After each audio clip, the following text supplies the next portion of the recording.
सभी को good morning. जितने ऑनलाइन बच्चे हैं एक बार अच्छे से आप लोग भी जुड़ जाएं और ऑफलाइन वाले भी। तो हम लोग इलेक्शन का क्वेश्चन कर रहे थे, राइट।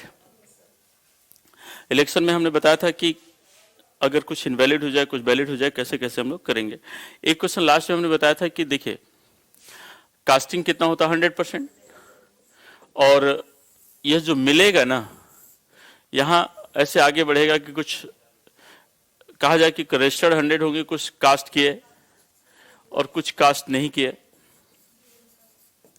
और इसमें भी कुछ वैलिड हो जाएगा, कुछ इनवैलिड हो जाएगा और कुछ वैलिड हो जाएगा। मैंने कहा ये जो वैलिड वोट होता है ना, ये कैंडिडेटों के बीच बढ़ता है, चाहे जितने कैंडिडेट हों, चाहे 2 3 4, चाहे जितने कैंडिडेट हों, ये वैलिड वोट ही बढ़ता है ना।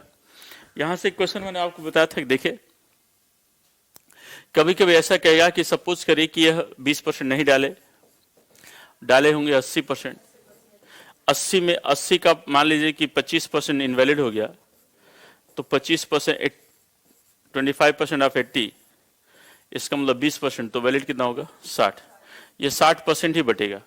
कभी कभी अब ये गाइड कैसे करेगा, कभी कभी मैंने आपसे बताया कि देखिए यह कहेगा कि पहले कैंडिडेट को रजिस्टर्ड वोटर का मिला 30%, तो इसका मतलब किसका 30%, 30% ऑफ 100, यानी इसे 30% मिल गया ना, राइट। इतनी बात कल हमने आपको बताया था, ठीक है। 30% से मिल गया। फिर आपसे कहेगा कि जो दूसरा कैंडिडेट है, दूसरे कैंडिडेट को डाले गए मतों का 20% मत मिला। कितना परसेंट, किसका, डाले गए मतों का। इसका मतलब, और डाला गया मत कितना है 80, इसका मतलब दूसरे को मिला है 20% ऑफ 80, 20% ऑफ 80 यानी 16%। हम इसमें से देते जाएंगे। देखिए भले ये 30% कहां से गाइड किया, ऊपर से। यह 30% कहां से गाइड किया, यह गाइड किया कि 30% यहां से दे दो, और यह 20% यहां से गाइड किया। लेकिन याद रखिएगा हम हमेशा देंगे किस में से, वैलिड वोट में से। किस में से, वैलिड वोट में से। बाकी आपसे कहेगा शेष इसे दे दिया, तो शेष इसे हम दे देंगे 14%, ठीक है। इसका मतलब यह है कि हम कुछ भी करेंगे हमेशा हमारा वैलिड वोट ही बटेगा। कौन सा वोट बटेगा, और कुछ भी कहे, कैसा भी कहे, कहीं से भी गाइड करे, लेकिन वैलिड वोट ही हम लोग बांटेंगे। क्लियर, ये तो हो गया था। एक क्वेश्चन लास्ट में, एक क्वेश्चन इसका और बचा, इसे देख लीजिए। जैसे आपसे कहेगा कि एक चुनाव में 40% मतदाताओं ने अपने मतों का प्रयोग नहीं किया, तो सबसे पहले हमें यह देखना होगा कि रजिस्टर्ड कितने थे, राइट। तो रजिस्टर्ड रहे होंगे 100%।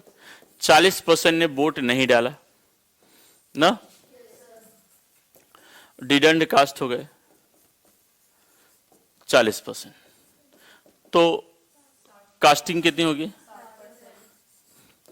कास्टिंग होगी 60%, राइट। अब यह क्वेश्चन कहेगा कि इस चुनाव में कह रहा है कि 20,000 मत अवैध घोषित हो गया। इनवैलिड कितना हुआ, तो हमें पता है कि जो वैलिड और इनवैलिड होता है कास्टिंग में, तो इसका मतलब इनवैलिड हो गया हमारा 20,000।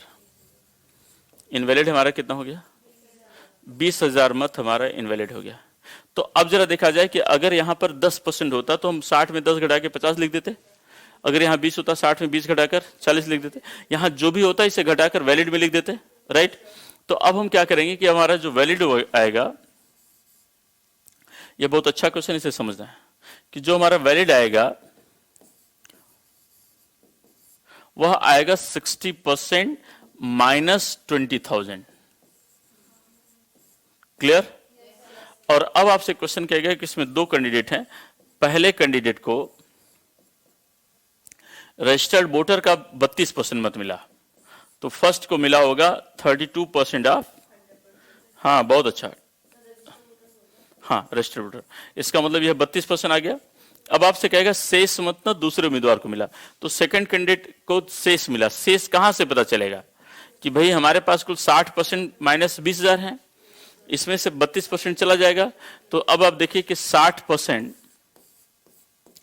माइनस 20,000 में अगर आप 32% घटा देते हैं तो यह 28% माइनस 20,000 मिल जाएगा, यही मिलेगा। क्लियर। तो यह आ जाएगा 28% माइनस 20,000। Is that clear? अब इन दोनों, अब जो जीत और हार होगी कैसे होगी? इन दोनों के अंतर से होगी। तो अंतर कैसे निकालेंगे इसे भी एक बार आपको समझना है कि जो जीत और हार होगी वो अंतर से होगी ना। तो अंतर कैसे निकालेंगे? अंतर निकालेंगे कि भाई 32% और इसका अंतर है ना, तो किसका 32% अंतर, देखिए डिफरेंस निकाल रहे हैं हम लोग, क्योंकि इसी अंतर से जीत और हार होगा, है ना। तो अंतर का मतलब माइनस, डिफरेंस का मतलब माइनस। तो 32% माइनस 28% माइनस 20,000। तो यह जो आएगा 32% माइनस 28%, इज दैट क्लियर? और प्लस 20,000 हो जाएगा, यानी यह कितना मिलेगा 4% प्लस, यानी ये 4% प्लस 20,000 से ही जीत और हार हुई है। क्लियर? 4% प्लस 20,000। अब आगे मान लीजिए कुछ कहे कि 50,000, तो बराबर 50,000 लिख दीजिएगा, जो भी कहे। बात क्लियर हो गई? लिखिए क्वेश्चन। सबको क्लियर हो गया? ऑनलाइन वालों को भी क्लियर हो गया? एक बार ऐसे अनो करके बताएं। ऑनलाइन वालों को भी एक बार क्लियर हो गया सबको? चले अब लिखिए क्वेश्चन। लिखिएगा। हिंदी वाले नहीं हैं? हिंदी में कौन कौन लिखिएगा? पहले इंग्लिश में लिखिएगा। इन an election,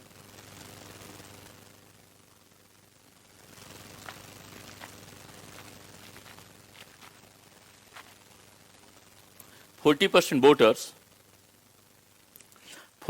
voters didn't cast their votes. Hindi में लिखिएगा, एक चुनाव में 40% मतदाताओं ने अपने मतों का प्रयोग नहीं किया। In an election 40% voters didn't cast their votes. एक चुनाव में 40% मतदाताओं ने अपने मतों का प्रयोग नहीं किया, जबकि डाले गए मतों में 18,000 मत अवैध घोषित हो गया,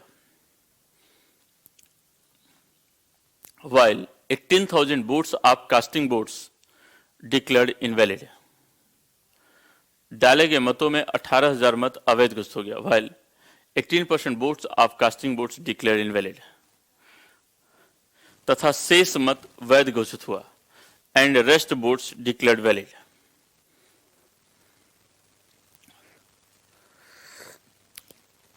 तथा शेष मत वैध घोषित हुआ, and rest votes declared valid. इस चुनाव में पहले उम्मीदवार को पंजीकृत मतदाताओं का, इस चुनाव में क्या पहले उम्मीदवार को पंजीकृत मतदाताओं का 34% मत प्राप्त हुआ।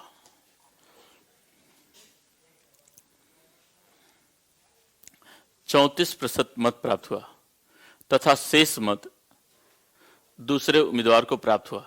In this election first candidate got 34% votes of registered voters and rest vote got by the second candidate. If in this election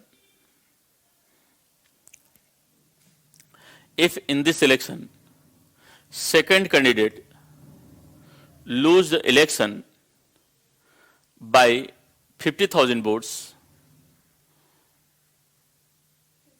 50,000 votes,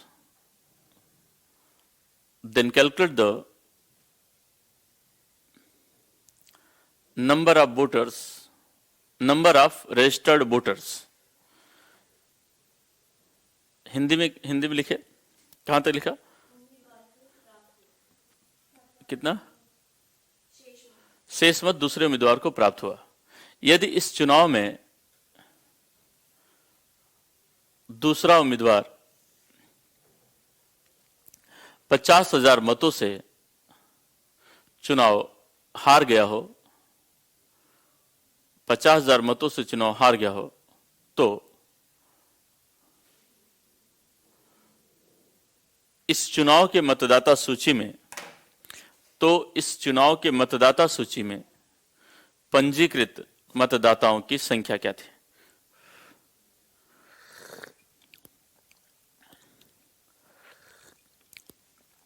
इस चुनाव के मतदाता सूची में पंजीकृत मतदाताओं की संख्या क्या थी? लिख लिया? सॉल्यूशन एक बार करिएगा सब लोग। देखिए सॉल्यूशन कैसे करेंगे। सॉल्यूशन आप करेंगे कि सबसे पहले रजिस्टर्ड वोटर देखेंगे, यही ना? रजिस्टर्ड वोटर्स यानी पंजीकृत मतदाता, यही ना? 100%। कितना परसेंट? 100%। इसमें जो होगा डिडेंट कास्ट वाले कितने हैं? जो नहीं डाला गया ना, डिडेंट कास्ट है 40%, तो कास्टिंग होगी। बहुत अच्छा। कितना? 60%। इसमें दो कैटेगरी है, कुछ और कुछ। तो जो इनवैलिड है वह कितना है? 18,000 ना? तो यह कितना होगा?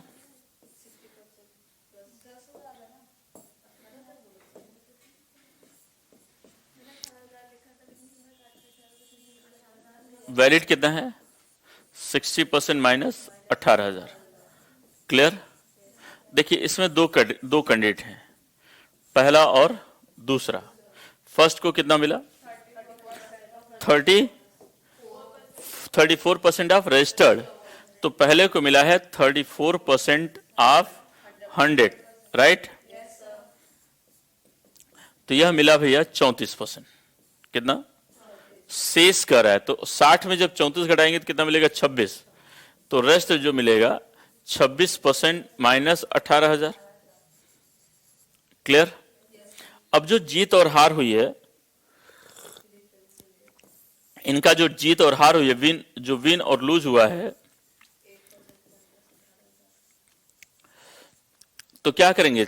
इन दोनों को घटाएंगे, तो 34% माइनस 26% माइनस 18,000।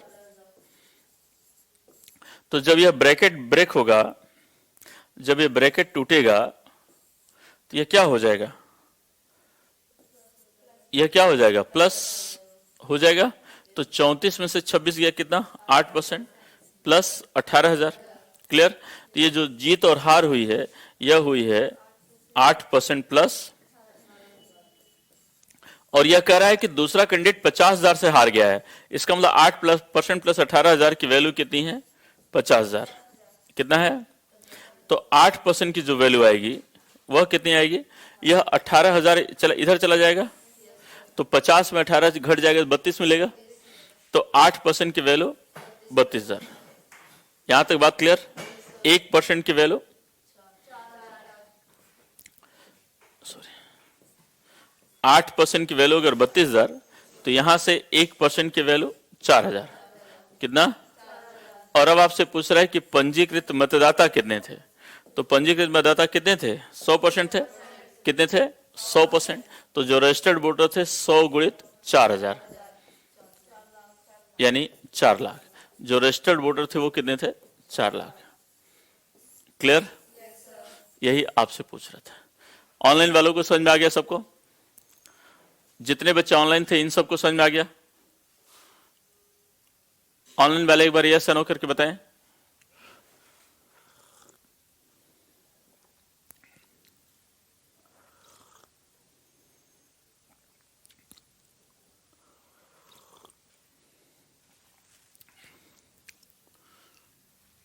चले, बहुत अच्छा लगा।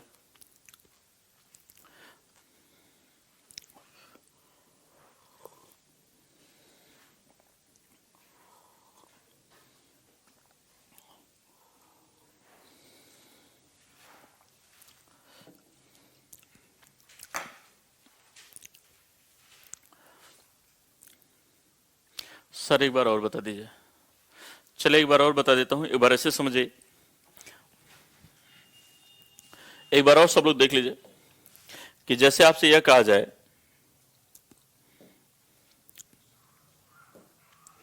कि यह कह रहा है कि एक चुनाव में 40% मतदाताओं ने अपने मतों का प्रयोग नहीं किया है।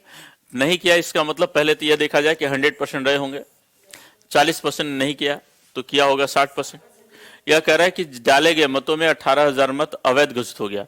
इसका मतलब यह है कि 60,000 में इनवैलिड कितना हुआ 18,000, तो वैलिड कितना होगा 60% माइनस 18,000। कह रहा है इस चुनाव में पहले उम्मीदवार को पंजीकृत मतदाताओं का 34% मत मिला, तो पंजीकृत कितने 100 है, यानी रजिस्टर्ड का 34 यानी 34% मिल गया, तो शेष दूसरे को मिलेगा। तो अच्छा भले ये 100 में दे रहा है 34, लेकिन हम किस में से देंगे 60% माइनस 18,000।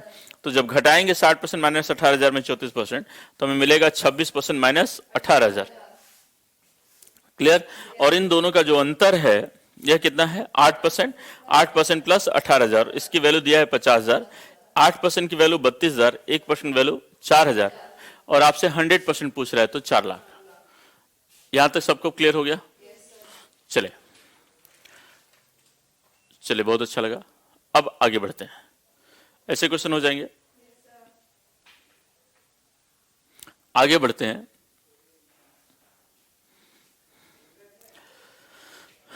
अब हम लोग करेंगे क्वेश्चन बेस्ड ऑन मिक्सचर, मिश्रण पर आधारित प्रश्न। हाँ, क्वेश्चन बेस्ड ऑन मिक्सचर, मिश्रण पर आधारित प्रश्न लिखेंगे। मिश्रण पर आधारित प्रश्न, क्वेश्चंस बेस्ड ऑन, हाँ,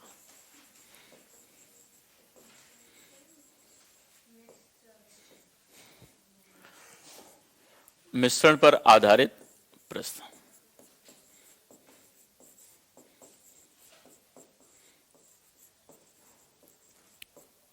मिश्रण पर आधारित प्रश्न, क्वेश्चन बेस्ड ऑन मिक्सचर, है ना। तो समझना है, एक खूब अच्छे से समझना है एक बात। जैसे सपोज आपसे कहा जाए कि मान लिया जाए कि आपसे कहा जाए कि एक कंटेनर है, खूब अच्छे समझना है। एक कंटेनर है, इसमें मिश्रण भरा है, कितना भरा, क्या भरा है, तो आपको समझ आ जाएगा कि कुछ भी हो 100% मिश्रण भरा होगा।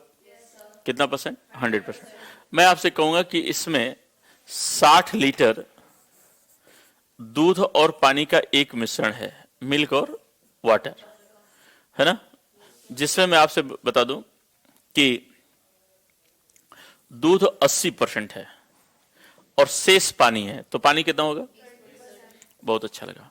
80% दूध है, शेष पानी, तो इसका मतलब दूध होगा 80% और शेष क्या होगा? पानी, 20% पानी। क्लियर। अच्छा, अब मैं आपसे पूछूं दूध कितना है बता दीजिए। तो किसका 80% है? 60 का। 60 लीटर का 80%, तो 60 का 10% कितना होता है? 6, तो 80 कितना होगा? 48। कितना होगा? 48 लीटर दूध है और 12 लीटर पानी। यहां तक बात समझ में आ गई? बोले तो इतना तो इजी है, इतना तो आप कर सकते हैं। अब आपसे क्वेश्चन कहेगा कि इस मिश्रण में, ध्यान दीजिएगा, जैसे एक आपसे क्वेश्चन पूछूं, जैसे मान लिया जाए कि इसमें दूध और पानी का एक मिश्रण भरा है, खूब अच्छे समझिएगा। इसमें दूध और पानी का एक मिश्रण भरा है, 8 लीटर दूध है, 2 लीटर पानी है। कितना लीटर दूध है? 8 लीटर दूध और 2 लीटर पानी। अब मैं आपसे कहूंगा कि इसमें हमने 6 लीटर पानी और मिला दिया। कितना लीटर? 6 लीटर। फिर से समझिएगा, पहले दूध कितना था? 8 लीटर, पानी कितना था? 2 लीटर। हमने इसमें 6 लीटर दूध और 6 लीटर पानी और मिला दिया, तो आप देखेंगे कि दूध भी 8 लीटर हो गया, पानी भी 8 लीटर। अब मैं आपसे एक क्वेश्चन पूछूंगा कि यह बताइए कि अब इस मिश्रण में दूध की मात्रा, क्वेश्चन सुनेगा कि अब इस मिश्रण में दूध की मात्रा बढ़ जाएगी, घट जाएगी या अपरिवर्तित रहेगी। अब आप लोग को भी आंसर देना है कि इस बर्तन में दूध की मात्रा बढ़ जाएगी, घट जाएगी या अपरिवर्तित रहेगी। दूध की मात्रा पूछ रहा हूं, फिर से समझिएगा कि 8 लीटर दूध है, 8 लीटर दूध है, 2 लीटर पानी है, हमने 6 लीटर पानी और मिला दिया। अब मैं आपसे पूछ रहा हूं कि अब इस मिश्रण में दूध की मात्रा बढ़ जाएगी, घट जाएगी या अपरिवर्तित रहेगी।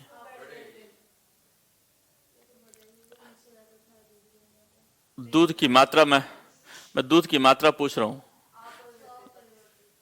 अपरिवर्तित रहेगी, बढ़ जाएगी। आपका करना बढ़ जाएगी, आपका अपरिवर्तित रहेगी। निश्चित तौर पर दूध की मात्रा अपरिवर्तित रहेगी। क्यों? क्योंकि इसमें पानी मिलाया जा रहा है। क्या मिलाया जा रहा है? दूध की मात्रा अपरिवर्तित रहेगी क्योंकि पानी मिलाया जा रहा है। बस इतना है कि दूध का परसेंटेज कम हो जाएगा, दूध का गाढ़ापन कम हो जाएगा, दूध का अनुपात कम हो जाएगा, लेकिन दूध की मात्रा पर कोई फर्क नहीं पड़ेगा। इसमें 8 लीटर दूध था तो 8 लीटर ही बना रहेगा, भले इसमें 200-400 लीटर पानी मिला दिया जाए, है ना। तो पानी चाहे जितना मिलाए, इससे अभिषेक ने कंपेयरिंग टू वाटर नहीं, कंपेयर का मतलब क्या है? अमाउंट पूछ रहा हूं तो इंडिपेंडेंट हो गया ना बेटा। अमाउंट पूछ रहा हूं कि अमाउंट ऑफ मिल्क पूछ रहा हूं, इसका मतलब इंडिपेंडेंट हो गया, कंपेयर का आएगा। तो दूध 8 लीटर था तो 8 लीटर ही बना रहेगा, चाहे इसमें जितना पानी मिला दे। Right, clear. अब आपसे एक क्वेश्चन कर रहा है, देखिए। और एक बात और समझना है कि प्रैक्टिकल लाइफ में, डेली लाइफ में हम क्या करते हैं। जैसे मान लीजिए कि डेली लाइफ में आपके 2 मित्र हैं, आप लोग अभी तैयारी शुरू की है, दोनों मित्र आपके सेलेक्ट हो गए हैं। सिलेक्शन के बाद एक मित्र का व्यवहार चेंज हो गया है, वो आपसे बहुत मतलब नहीं रखता क्योंकि आप बेरोजगार हैं, और एक दूसरा मित्र है जो आपके बिल्कुल साथ आपकी तरफ जैसे पहले था वैसे अभी भी है। तो यह बताइए कि जरूरत पड़ने पर कौन सा मित्र आपका साथ देगा? जो बदल गया या जो नहीं बदला? जो नहीं बदला। जो नहीं बदला वो आपका समय के साथ साथ दे सकता है। राइट। जो बदल गया, जो यह लेवल, इस लेवल पर आ गया कि अरे यार तुम बेरोजगार, अब तुम मुझसे बात बंद कर दो, है ना, क्योंकि मैं अधिकारी बन गया हूं, तो इसका मतलब वो बदल गया तो वो साथ नहीं देगा, और जो नहीं बदलता वही साथ देता है। राइट। यहां भी वही है, पूरा का पूरा मेथड देखिए, मेथड पूरा ग्राउंड लेवल के है। अब आपसे क्वेश्चन कह रहा है कि इस मिश्रण में कितना पानी और मिला दें? क्या मिला दें? पानी। कितना पानी और मिला दें जिससे कि इस मिश्रण में दूध 60% हो जाए तथा शेष पानी क्या हो जाए? 60% दूध कितना हो जाए? 60, तथा शेष क्या हो जाए? पानी। क्वेश्चन में कह रहा है कि calculate the amount of water, या कह रहा है कि calculate the amount of extra water added in it so that the percentage of milk become 60% in it. तो अब जरा देखा जाए कि कितना पानी और मिला दें कि दूध 60% हो जाए। पहले दूध कितना परसेंट था? कितना लीटर था? बोलो। आज भी यह दूध 48 लीटर ही रहेगा। कितना रहेगा? आज भी यह दूध 48 था पहले, तो आज भी 48 ही रहेगा, क्योंकि पानी मिलाया जा रहा है। तो पानी 12 से बढ़ जाएगा, लेकिन दूध नहीं बदलेगा, दूध नहीं बढ़ेगा, न तो बढ़ेगा न तो घटेगा, क्योंकि 48 लीटर पहले था तो आज भी 48 लीटर ही रहेगा। हाँ नहीं बताओ? बस फर्क इतना है कि पहले यह 48 80% के बराबर हुआ करता था, और आज यह 48 60% के बराबर हो जाएगा। कब? पानी मिलाने के बाद। पानी मिलाने के, इसका मतलब यह तय हो गया कि इस मिश्रण का 60% की वैल्यू 48 लीटर है। कब?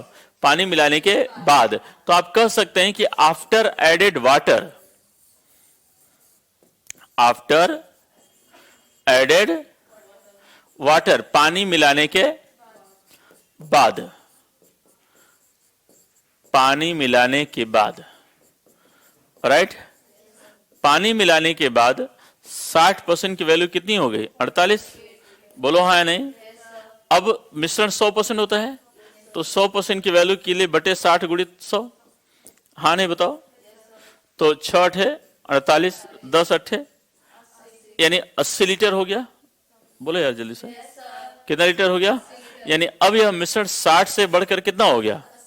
अच्छा, क्यों बढ़ा? क्योंकि पानी मिलाया गया है। क्यों बढ़ा था मिश्रण? क्योंकि पानी मिलाया गया था। अब आप मुझे बताइए कितना पानी मिलाया गया? बोले तो मिलाया गया पानी बराबर 20 लीटर। कितना लीटर? सिंपल सी बात है। बात समझ में आ गई सबको? एक बार और समझना है कि जो नहीं बदलेगा उसी को उठाना है, जो नहीं बदलेगा उसी को उठाना है, उसी से कैलकुलेशन करना है, उसी से क्वेश्चन सॉल्व करना है, क्योंकि जो नहीं बदलता वही साथ देता है। कौन साथ देता है? जो नहीं बदलता। इसका मतलब जो नहीं बदलेगा वही मैथमेटिक्स सॉल्व करने में साथ देगा। राइट। तो हमने दूध को उठा लिया। अगर आपसे यह कहा जाता, समझे, अगर मान लिया जाए कि आपसे यह कहा जाए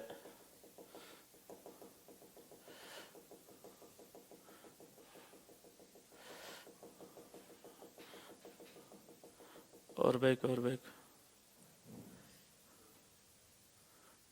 आपसे यह कहा जाए कि यह बताइए कि इस मिश्रण में कितना शुद्ध दूध और मिला दें। समझे क्या कहे? हाँ बहुत अच्छा।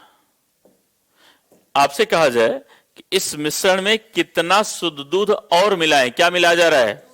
शुद्ध दूध। कह रहा है इस मिश्रण में कितना शुद्ध दूध और मिला दिया जाए, मिल्क मिलाया जा रहा है। क्या मिलाया जा रहा है? जिससे कि इस मिश्रण में पानी 10% हो जाए। कितना हो जाए? अब जरा देखा जाए, कह रहा है कि जिससे इस मिश्रण पानी 10% हो जाए और शेष हो जाए दूध, तो दूध हो जाएगा 90। बोलो हाँ या नहीं। अब बताओ क्या मिलाया जा रहा है? दूध। दूध मिलाया जा रहा है, इसका मतलब दूध की मात्रा बढ़ जाएगी, दूध की मात्रा बदल जाएगी। क्या नहीं बदलेगा? क्या नहीं बदलेगा? पानी। तो किसे उठाएंगे? पानी को। तो पानी पहले 20% था, अब 10% हो जाएगा। 10। ये कब? आफ्टर एडेड मिल्क, दूध मिलाने के बाद। बात समझ आ रही है? दूध मिलाने के बाद, दूध मिलाने के बाद 10% बराबर 12, तो 100% की वैल्यू 12/10 गुणित 100। हाँ या नहीं? 120 लीटर हो गया। यानी अब पूरा का पूरा मिश्रण कितना हो गया? 100। पहले कितना था? अभी कितना हो गया? बढ़ा कि घटा? बढ़ा कि घटा? कितना बढ़ा? इसका मतलब 60 लीटर क्यों बढ़ा? क्योंकि दूध मिलाया गया। तो दूध मिलाया गया, दूध कितना होगा? 60 लीटर। अब सबको समझ में आ गया? सबको? ऑनलाइन वाले बच्चों को क्लियर हो गया? ऑनलाइन वाले बच्चों को क्लियर हुआ? मुझे एक बार जल्दी से बताएं, ऑनलाइन वाले बच्चों को क्लियर हुआ या नहीं? चले आगे चला जाए, लिखा जाए। लिखे क्वेश्चन एक, लिखिएगा 80 लीटर, 80 लीटर, क्या लिखा? 80 लीटर दूध और पानी के एक मिश्रण में, 80 लीटर दूध और पानी के एक मिश्रण में, दूध और पानी के एक मिश्रण में 90% दूध तथा शेष पानी है। 90% दूध तथा शेष पानी है। इस मिश्रण में कितना पानी और मिला दिया जाए? इस मिश्रण में कितना पानी और मिला दें? ऐसे लिखिएगा, कितना पानी और मिला दें जिससे कि मिश्रण में पानी, मिश्रण में पानी 20% हो जाए तथा शेष दूध, 20% हो जाए तथा शेष दूध, तथा शेष दूध। क्लियर? इंग्लिश में लिखिएगा, इन 80 litre mixture of milk and water, in 80 liter mixture of milk and water, percentage of milk is 90%, percentage of milk is 90% and rest is water, and rest is water. Calculate the extra amount of water added in it, calculate the extra amount of water added in it so that percentage of milk becomes 80% and rest water. Percentage of milk becomes 80% and rest water. कर सकते हैं?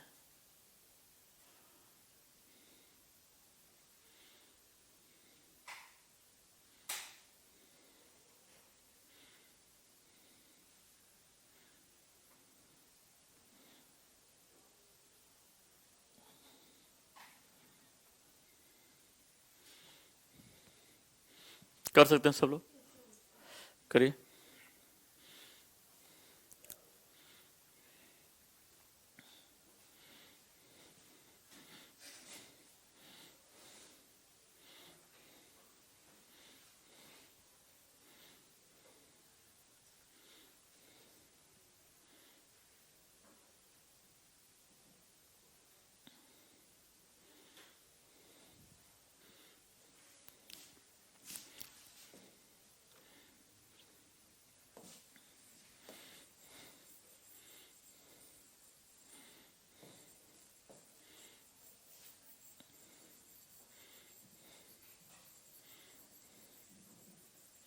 क्या उठाएंगे बताइए, इसमें क्या उठाएंगे? क्यों, क्या मिला जा रहा है? पानी, पानी मिला जा रहा है ना, तो क्या उठाएंगे? दूध।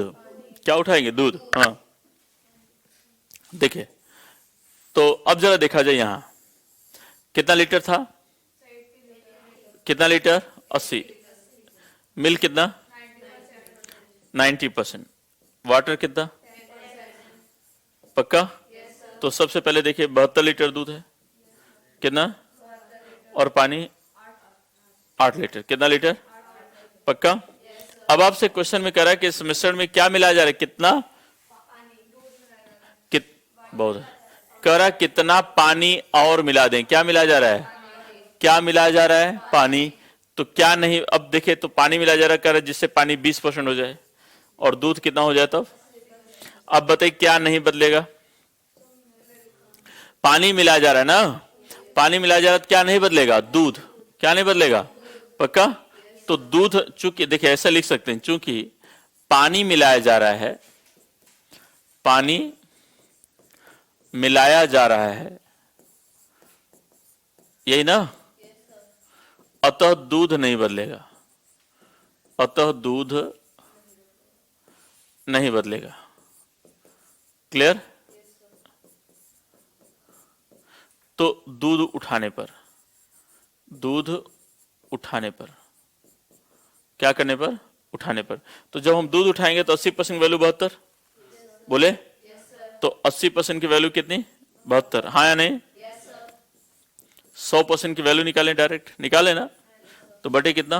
80 गुणित 100, 8 9 72, 10 9 90, यानी आज दूध हो गया 90 लीटर, आज मिश्रण हो गया 90 लीटर। बोलो पहले कितना था, आज कितना हुआ? कितना बढ़ा? क्यों बढ़ा? पानी मिला गया, तो मिलाया गया पानी ना,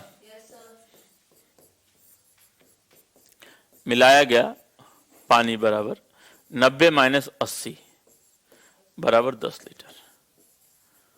कितना लीटर? बात समझ आ गई? क्लियर? सबको आ गया? ऑनलाइन वालों को भी आ गया? आज बहुत कम जनसंख्या, ऑनलाइन और ऑफलाइन दोनों। आज कुछ खास है क्या? तो शिवरात्रि के का सब व्रत रखते हैं? आप में से कोई है व्रत? दो। बिल्कुल सही बात है, काम करना चाहिए अपना, नहीं? वर्क इज वर्शिप, इसी को मानना चाहिए। मोह माया नहीं है इसे, वर्क इज वर्शिप है इसे। इसे मोह माया मत कहो, इसे कहो कि मैं एकदम फ्री नहीं हूं, जिंदगी के वसूलों पर चलता हूं। नास्तिक हो? भगवान को नहीं मानते? भगवान को नहीं मानते? किसे मानते? कुछ तो मानते होगे। मतलब जैसे परीक्षा देने जाते होंगे तो कुछ तो करते होंगे कि किसी को नहीं, तो मेहनत को करते हैं कि हे मेहनत आज सफल करवा दो, तो बोलते होगे ना मेहनत को, क्या बोलते हो? तो मेहनत को कुछ बोलते, मतलब अच्छा शरीर को तो कुछ बोलते होगे ना कि आज, हाथ को बोल दो कि आज है, मतलब कुछ ऑर्डर देते हो? नहीं देते हो किसी को भी नहीं, मतलब शरीर को भी नहीं, मन को भी नहीं, देते हो ना ऑर्डर? क्या देते हो? तो ऑर्डर कैसे देते हो मस्तिष्क को कि आज रॉक कर देना है ना? आज यूपीएससी की परीक्षा में, यही ना? तो अब जरा देखो कि दिमाग कहाँ है? शरीर के ऊपर है, सर्वोपरि है, और जो सर्वोपरि होता है वही भगवान है। तो आपका भगवान आपका दिमाग है ना? चले, क्लियर हो गया? क्लियर हो गया? चले नेक्स्ट चलते हैं। और निश्चित रूप वर्क इज वर्शिप ही मानना बहुत जरूरी है। नेक्स्ट क्वेश्चन लिखिएगा, एक लिखिएगा 150 लीटर, 150 को 150 कहते हैं, हाँ, 150 लीटर दूध और पानी के एक मिश्रण में, 150 लीटर दूध और पानी के एक मिश्रण में 60% दूध तथा शेष पानी है। 60% दूध तथा शेष पानी है। 60% दूध तथा शेष पानी है। इस मिश्रण में कितना शुद्ध दूध और मिला दें? इस मिश्रण में कितना शुद्ध दूध और मिला दें कि मिश्रण में दूध 75% हो जाए, कि मिश्रण में दूध 75% हो जाए। मिश्रण में दूध कितना हो जाए? 75%। इंग्लिश में बोलूं या हो गया? इंग्लिश में कि इन 150 बोला ना, इन 150 litre mixture of milk and water, percentage of milk is 60% and rest is water. Then calculate the extra amount of pure milk added in it so that percentage of milk becomes 75% and rest is water. लिख लिया? अब सब लोग करेंगे, 2 minute समय देंगे, करेंगे सब लोग।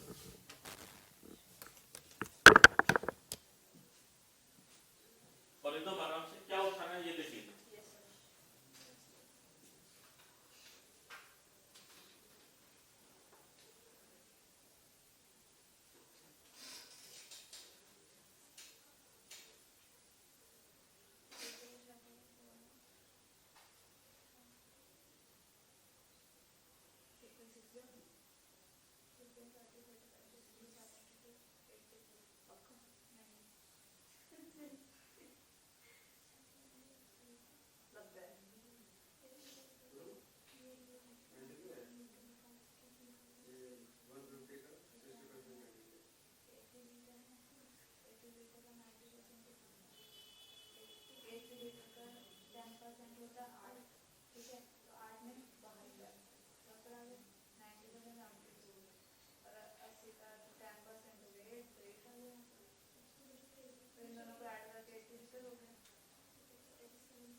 आगे आंसर सबका। पहले एक बात समझिए सब लोग, 90 लीटर मिल्क,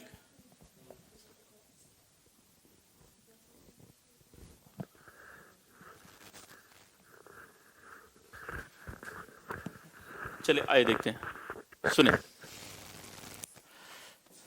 तैयार है? चले, तो अब क्या कहा जाए, एक बात समझिए कि सब ऐसे पहले ओवरऑल देखिए, कितना लीटर मिश्रण है? 150। सबसे पहले से समझो कितना लीटर है? 150। कह रहा है क्या मिलाया जा रहा है? दूध। तो क्या नहीं बदलेगा? पानी। केवल पानी के पास चलो। तो 150 में पहले कितना परसेंट पानी था? 40। कितना? तो 60 लीटर पानी था। और अब कह रहा दूध 75% हो जाए, तो इसका मतलब पानी 25 हो जाएगा। तो पानी रहेगा तो 60 ही, लेकिन ये 25% बराबर होगा। किसके बराबर? तो 25% वैल्यू कितनी? 60। 100% वैल्यू 240। इस पहले 150 लीटर मिश्रण था, अब 240 हो गया, इसका मतलब 90 लीटर और मिला जाएगा। और क्या मिला जाएगा? दूध। सिंपल सी बात है। क्लियर? कितना इजी नहीं है ये? देखिए एक बार समझिए, जुड़े। कितना लीटर है? बोलो। 150। मिल कितना है? पानी 60 और 40। पहले यह देखना है कि मिलाया क्या जा रहा है। क्या मिलाया जा रहा है? छोड़ दो दूध, पानी के पास जाओ। 15 चौके 60, 60 लीटर था। बोलो। अब यह कितने बराबर हो जाएगा? क्यों? क्योंकि दूध हो जाएगा 75 ना। अरे सॉरी, 25% ना।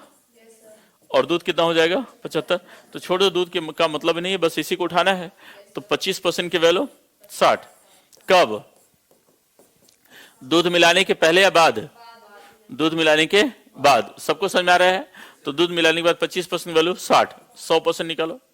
तो 60 बटे 25 गुणित कितना? 100। 25 चौके 6 चौके 24, 240 लीटर। बोलो हाँ या नहीं? बोलो हाँ या नहीं? इसका मतलब यह मिश्रण अब कितना हो गया? 240। पहले कितना था? अभी कितना हुआ? 240। क्या मिलाया गया? मिल्क। तो एडेड मिल्क, मिलाया गया दूध। एडेड मिल्क, मिलाया गया दूध कितना लीटर? तो 240 माइनस 150। बोलो हाँ या नहीं?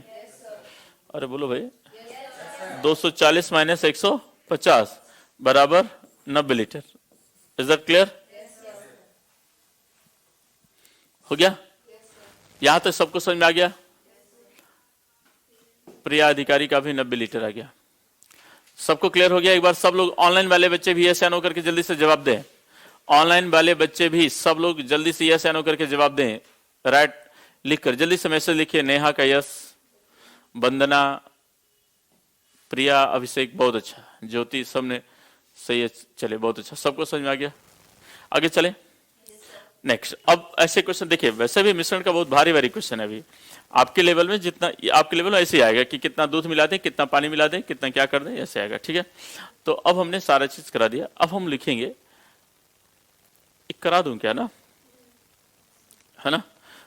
तो चले, वैसे अब जरूरत नहीं है। क्या करा दूं? हाँ, तो चले एक लिखिए क्वेश्चन।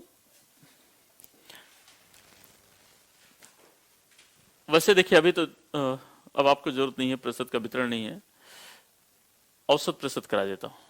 यह लिख लीजिए, प्रतिशत के वितरण पर आधारित प्रश्न। Question based on distribution of percentage. Distribution of percentage.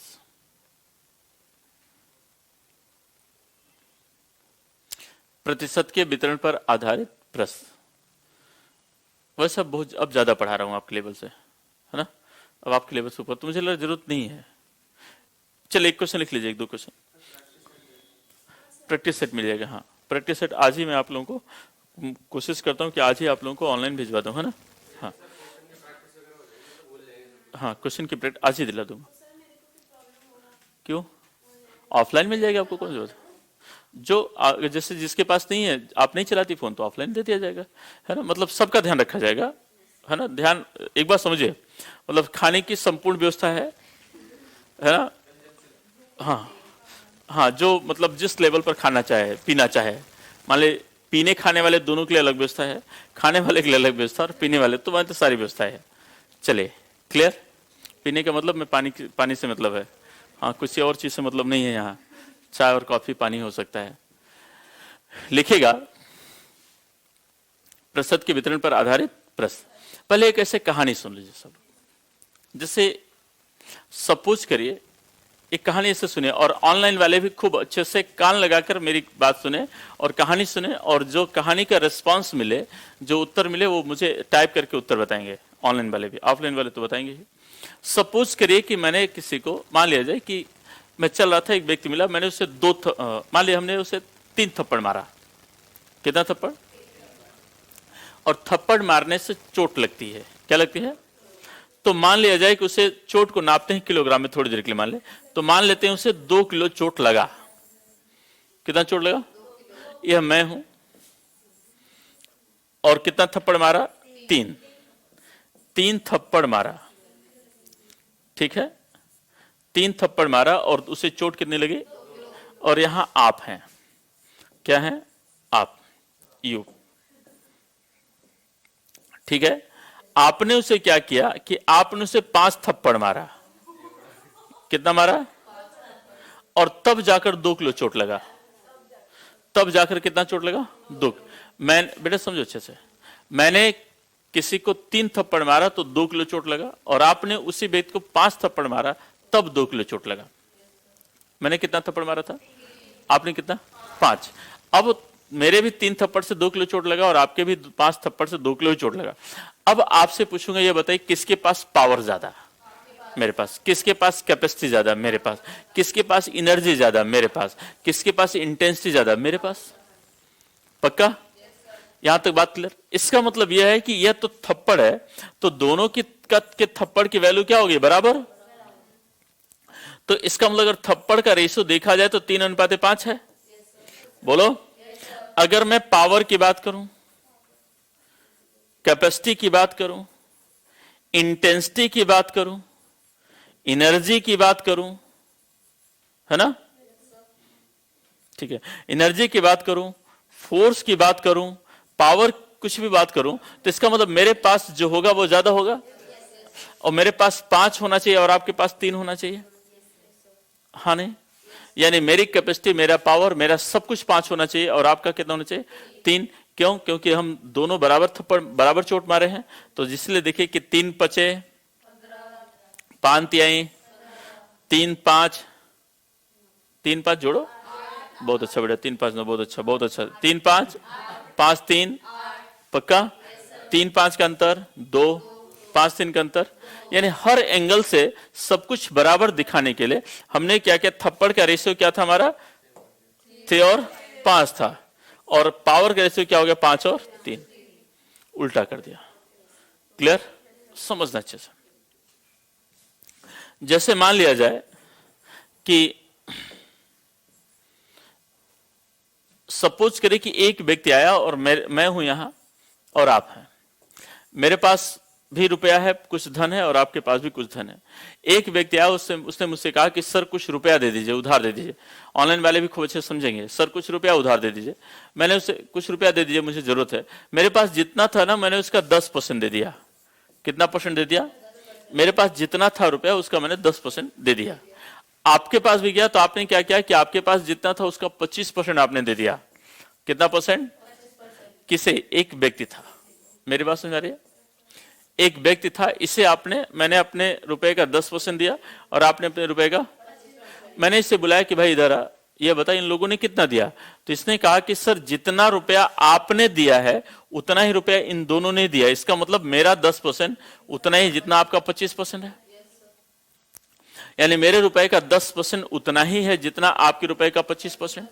Clear, तो यह बताइए, इसका मतलब अगर मान ली रेशियो की बात करें तो 2:5 कर दें, बोलो हाँ नहीं। अब किसके पास रुपया ज्यादा होना चाहिए, मेरे पास ज्यादा रुपया होगा, क्योंकि मेरे रुपए का 10% वही है जो आपके रुपए का क्या है 25%, तो मेरे पास रुपया ज्यादा होगा। तो एक्चुअल रुपए की बात करें, एक्चुअल मनी की बात करें, एक्चुअल मनी रुपया की अगर हम बात करें तो मेरे पास 5 होना चाहिए और आपके पास, पक्का, हाँ नहीं बताओ।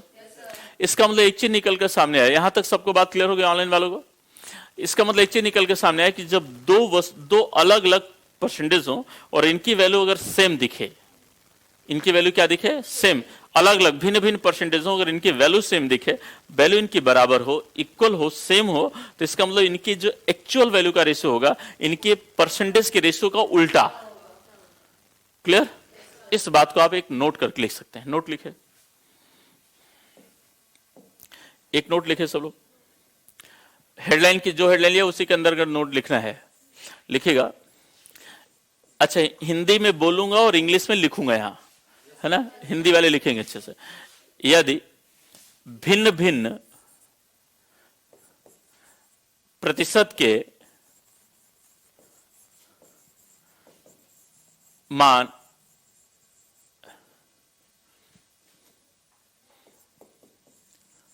बराबर हों तो उन यदि भिन्न भिन्न प्रतिशत के मान बराबर हों तो उनके वास्तविक मानों का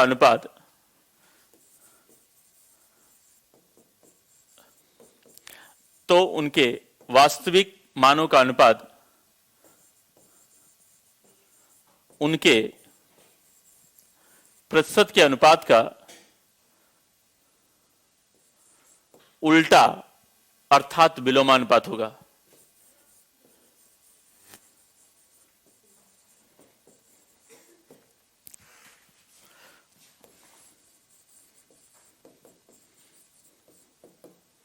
लिखा, यदि भिन्न भिन्न प्रतिशत के मान बराबर हों तो उनके वास्तविक मान का अनुपात उनके प्रतिशत के अनुपात का उल्टा अर्थात विलोमानुपात होगा। इंग्लिश में, if the value of different percentage are same then the ratio of their actual value is inverse to the ratio of percentage. Clear? Clear? क्या बोले?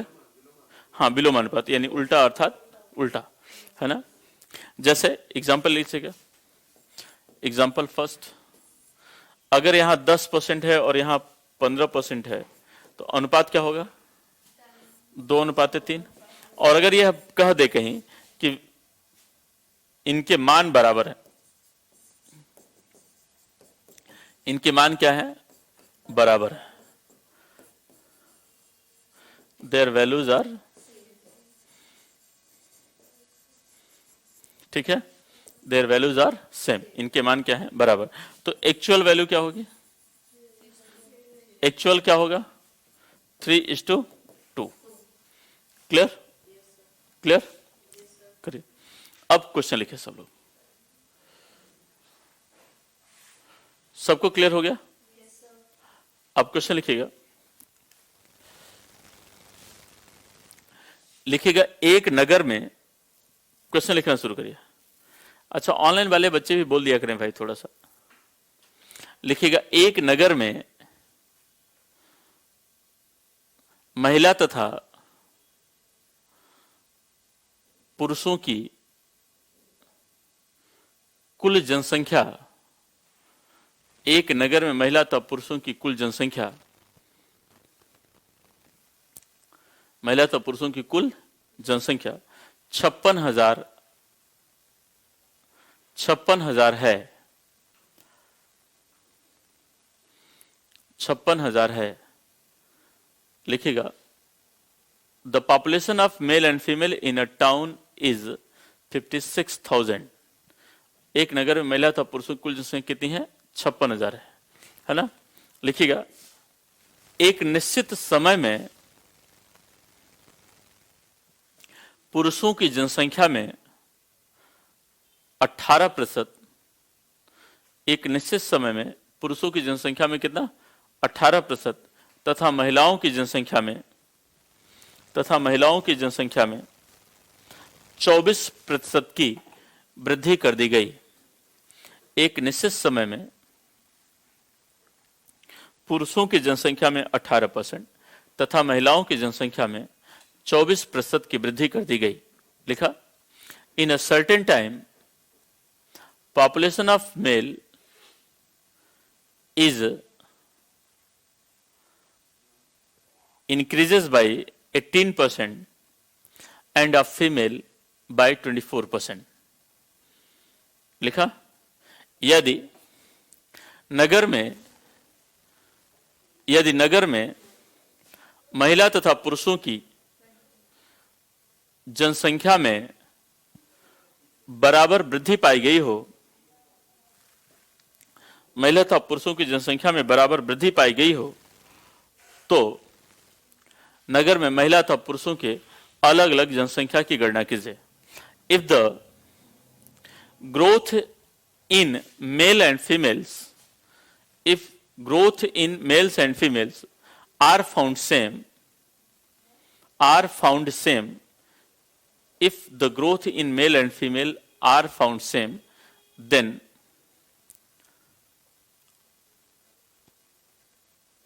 calculate the population of male and female in the town. Then calculate the population of male and female in the town. लिखा भैया? अब इसका solution बताइए।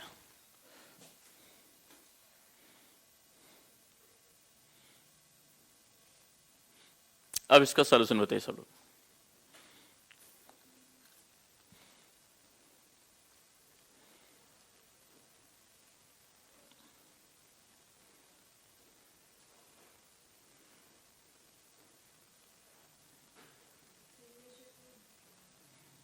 बेटा मैं population पूछ रहा हूं, देखिए कैसे करेंगे इसे देख लीजिए एक बार। यहां करेंगे कि यहां क्या है, मेल और फीमेल। टोटल पॉपुलेशन कितनी है?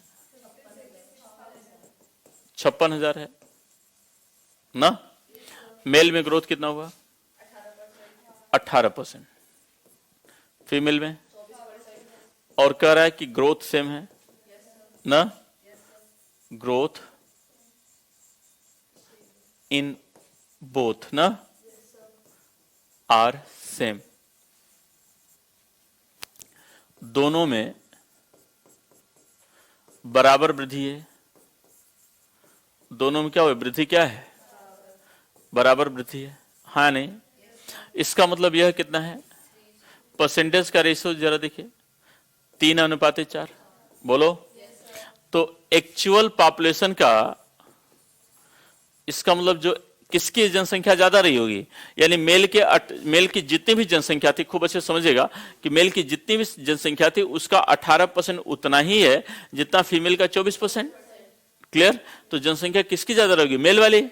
तो actual population, P for population, P for, यहां आप लिख लेंगे कि टोटल पॉपुलेशन, टोटल पॉपुलेशन है यह, है ना, कुल जनसंख्या, कुल, हाँ। तो एक्चुअल पॉपुलेशन क्या आएगी, 4:3, यानी 4 भाग पुरुष हैं और 3 भाग महिलाएं। खूब अच्छे से समझना, कितने भाग पुरुष हैं? 4, और महिलाएं कितनी हैं? 3। इसका मतलब कुल हमारे पास कितने हो गए, कुल 7 भाग हो गए, 7 यूनिट। बोलो। अरे भाई हमारी कुल पॉपुलेशन कितनी हो गई? 7, क्योंकि 4 यूनिट पॉपुलेशन किसकी है? पुरुष की। 3 यूनिट पॉपुलेशन किसकी है? महिलाओं की। तो 7 यूनिट, 7 यूनिट की वैल्यू कितनी है? बोलो। 1 यूनिट की अगर वैल्यू देखा जाए तो बड़े 7, यानी 8,000। बोलो हाँ या नहीं। 1 यूनिट की वैल्यू कितनी? 8 चौके पक्का, यानी 32,000 मेल होंगे, और 8 तरीक यानी 24,000 महिलाएं। ठीक है, 32,000 पुरुष और 24,000 महिलाएं। समझ में आ गया? सबको क्लियर हो गया? अब इसे ओरल, नजर ऊपर, जरा जैसे आपको समझ में आ जाए कि अच्छा महिला था पुरुषों की जनसंख्या में वृद्धि बराबर हुई है, ग्रोथ सेम हुआ है, तो आप समझिएगा कि पुरुष का 18% यानी 18% और इसका 24% महिलाओं का, तो 18 और 24 का अनुपात 3:4। उल्टा होगा 4 और 3, 4 भाग पुरुष 3 भाग महिलाएं। हमारे हिसाब से पॉपुलेशन 4 और 3 7 यूनिट, 7 यूनिट की वैल्यू 56,000, 1 यूनिट की वैल्यू 8,000। पुरुष 4 यूनिट है, 8 चौके 32,000, महिलाएं 3 यूनिट है, 8 तरीक 24,000। क्लियर?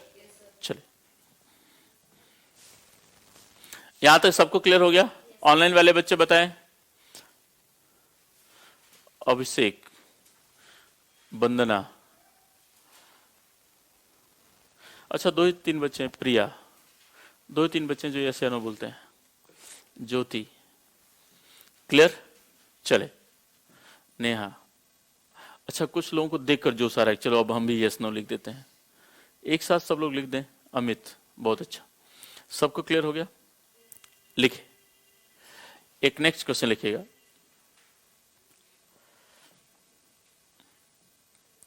अब ध्यान दीजिएगा, देखिए यह परसेंटेज की जो वैल्यू है ना, यह बिल्कुल ग्राउंड लेवल का कॉन्सेप्ट है कि हमें वैसे ही पता है यार। सपोज करें कि जैसे मान लीजिए कि मेरी उम्र 50 साल और आपकी उम्र 20 साल है, हम दोनों लड़ते हैं और लड़कर मान लीजिए कि एक काम करते हैं और दोनों बराबर काम करते हैं, तो इसका मतलब नो डाउट है कि मेरे पास कैपेसिटी पावर ज्यादा होगी। देखिए कुछ भी बोलते हैं आप लोग, मैं 50 साल का हूं और आप 20 साल के हैं, और हम दोनों बराबर काम कर पाते हैं, इसका मतलब पावर किसके पास ज्यादा होगा? आपके पास ना, क्योंकि आप 20 साल के हैं और तब उतना काम करते जितना मैं 50 साल का, तो पावर आपके पास ज्यादा होगा ना। मेरे हिसाब से मेरे पास पावर क्या होगा? कम होगा, क्योंकि मैं 50 साल का हो गया। नहीं? क्लियर? हाँ, लिखे, एक नगर में हाँ, एक नगर में महिला तथा पुरुषों की कुल जनसंख्या, आप लोग थोड़ा सोच समझ के बोला करें, कुछ भी बोल देते हैं, है ना, जो मन में आए लगे चलो बोल ही देते हैं। क्या लिखा? एक नगर में महिला तथा पुरुषों की कुल जनसंख्या, महिला तथा पुरुषों की कुल जनसंख्या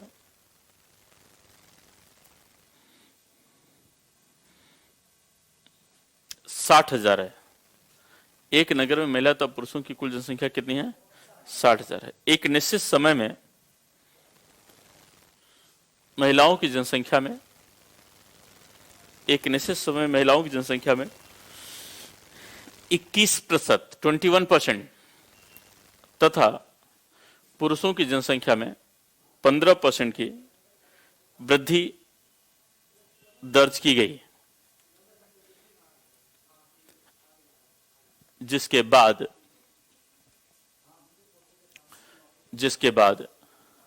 दोनों की जनसंख्या में बराबर वृद्धि पाई गई। तो नगर में महिला तथा पुरुषों के अलग अलग जनसंख्या की गणना कीजिए। महिला तथा पुरुषों की अलग अलग जनसंख्या की गणना कीजिए।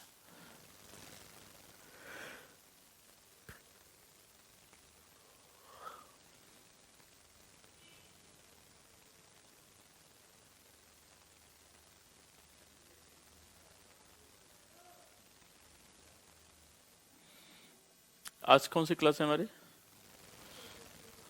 नहीं मतलब मैथ की कौन सी क्लास है?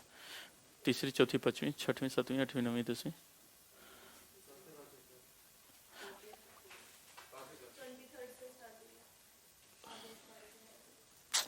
मैं 23rd 25 थोड़ी पूछ रहा हूँ, मैं पूछ रहा हूँ कौन सी क्लास है। चले आज मतलब हमें परसेंटेज समाप्त कर देना, बस अंतिम है ये, एक दौर करा के समाप्त कर लेंगे, एक नया चैप्टर शुरू करेंगे, है ना। लिखना शुरू करिए। बीच में एक संडे भी था ना, लिखे। 35,000 पुरुष, हमारे पास हमारी कुल जनसंख्या कितनी थी? 60,000। अच्छा, 35,000 पुरुष और मेल। अभिषेक ने कहा है 35,000 पुरुष हैं और महिलाएं कितनी हैं?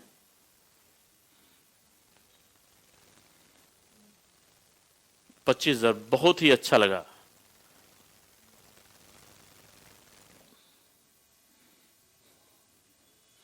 बहुत ही अच्छा लगा।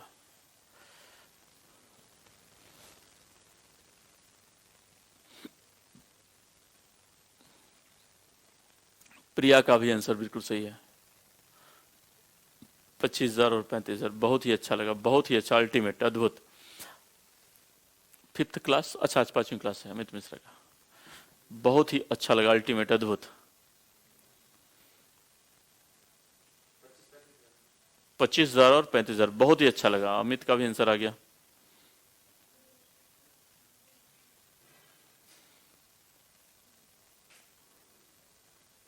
नेहा का भी 35,000, बहुत अच्छा लगा। उम्मीद करता हूं सबका समझ में आ गया ना। देखिए बहुत अच्छा लगा। बताइए मेल कितना है? पहले टोटल पॉपुलेशन बताइए कितना। बहुत अच्छा लगा बेटा, बहुत अच्छा।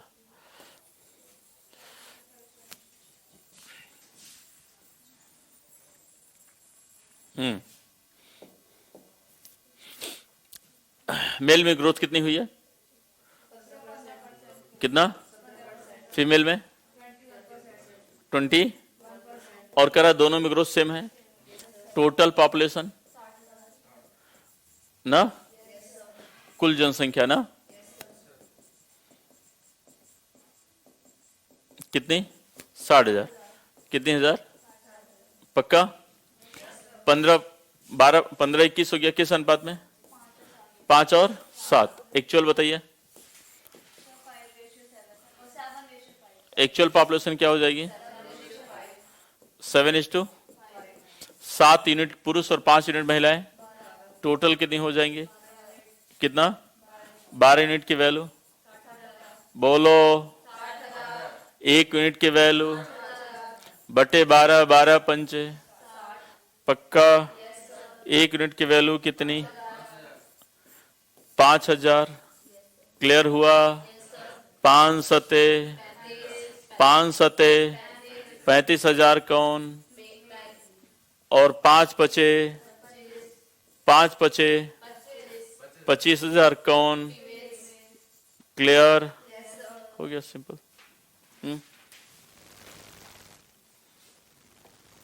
वंदना का भी आ गया, नेहा का भी आ गया, बहुत अच्छा लगा। क्लियर हो गया सबको? आ गया? अब कोई डाउट्स आउट? अब ऐसे क्वेश्चन कर लेंगे। अब मैं एक क्वेश्चन और बोलूंगा, है ना? लिखिएगा। और ये बहुत इंपॉर्टेंट क्वेश्चन होगा।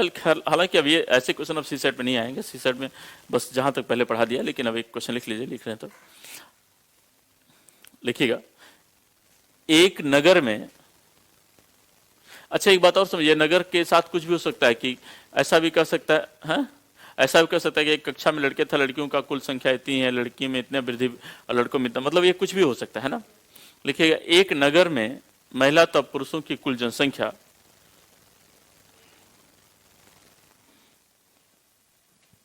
एक नगर में महिला तथा पुरुषों की कुल जनसंख्या, महिला तथा पुरुषों की कुल जनसंख्या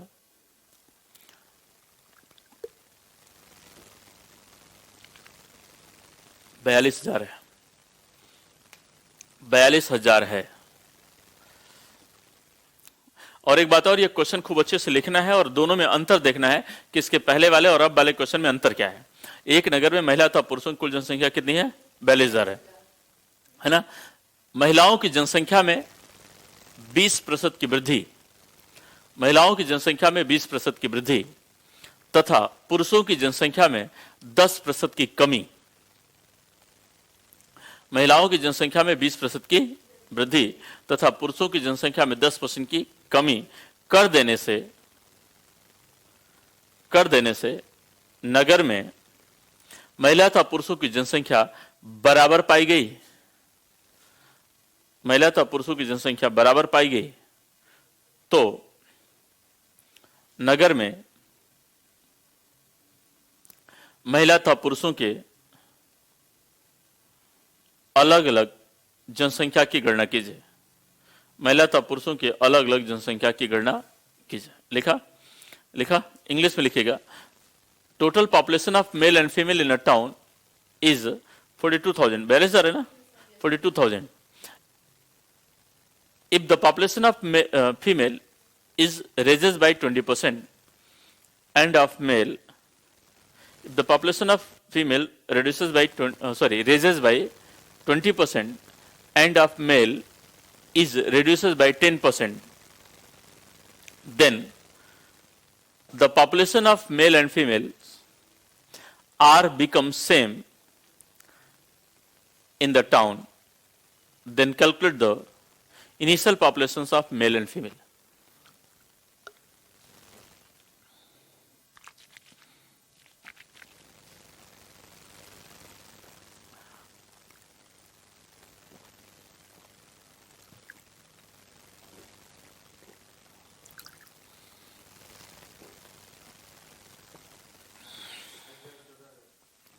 नहीं,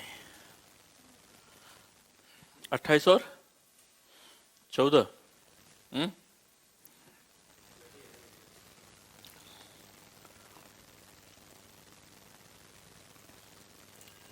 देखिए, सबसे पहले दोनों क्वेश्चन, इसके पहले वाले क्वेश्चन और ये क्वेश्चन दोनों पढ़ेंगे, तब आपको अंतर समझ में आएगा।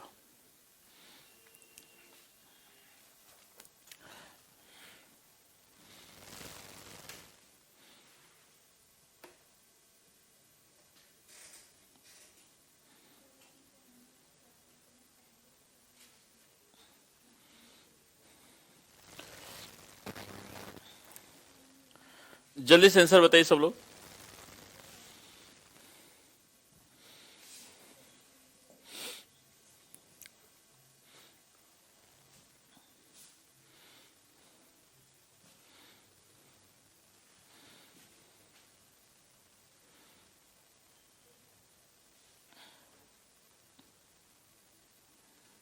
अट्ठाईस हजार। अमित, 28,000 बड़े 56,000 होता है। और टोटल पॉपुलेशन कितनी थी?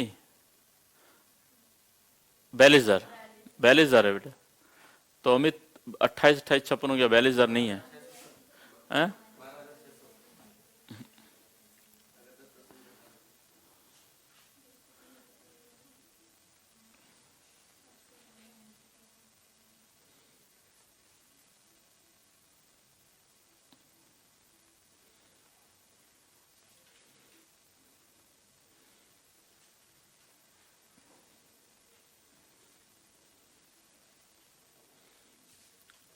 16,000 और 32,000 नहीं, ज्योति आपका भी गलत हो गया, 16,000, 32,000।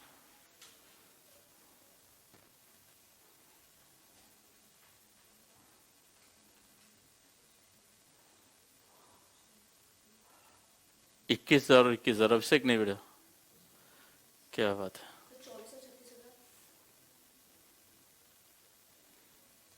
बेटे तुम की ठीक हो, कैलकुलेशन गलत कर रही हो, तुम्हारा तरीका बहुत अच्छा है।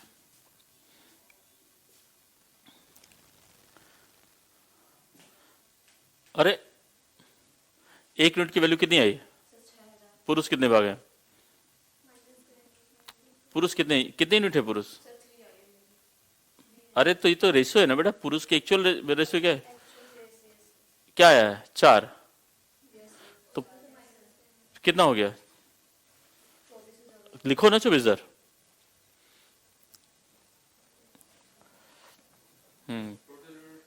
ये बेटा बिल्कुल सही है। नहीं, टोटल 3 नहीं हो गया ना। चले, वंदना का भी 21,000 आ गया। क्या नाम है आपका?